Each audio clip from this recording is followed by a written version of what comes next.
রাজপ্রাসাদে রাজার কুমার ছিল আদরে, দিন কাটাতো রাজা রানী স্নেহের সাগরে।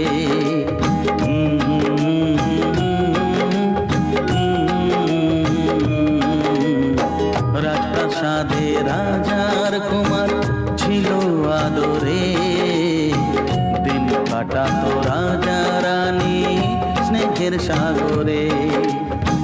শৈল না সে সুখ বেশি দিন, মরল দেশের রানী, ভেসে গেল রাজার কুমার অকুল পাথারে।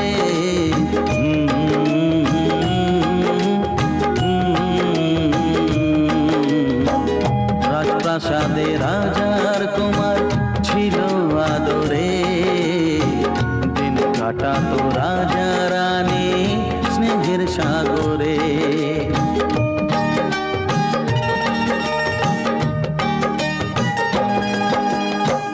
ভিন দেশের এক রাজার কন্যা এলো জীবনে, সাত পাকেতে পড়ল বাধা কুমার গোপনে। বিয়ের পরে রাজার কন্যা গেল ফিরে ঘরে, ছদ্মবেশী রাজার কুমার তাকেই খুঁজে ফেরে, হয় তাকেই খুঁজে ফেরে, তাকেই খুঁজে ফেরে। তারপর কি হলো রঘু? অনেক খোঁজার পরে কুমার পেল যে দেখা, মনের দুঃখে ঘরে থাকে রাজার কন্যা একা। দুজন মিলে অনেক হলো বিরহেরই কথা, রাজার কুমার রইল সেথায় লুকিয়ে মনের ব্যথা।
কি হলো জানেন বাবু? অনেক চেষ্টা করেও মায়ের বলা হলো না, রাজার কন্যা বাবার ভয়ে মুক্তি খোলে না। রাজার কুমার বলতে আসে, বাবু বাবু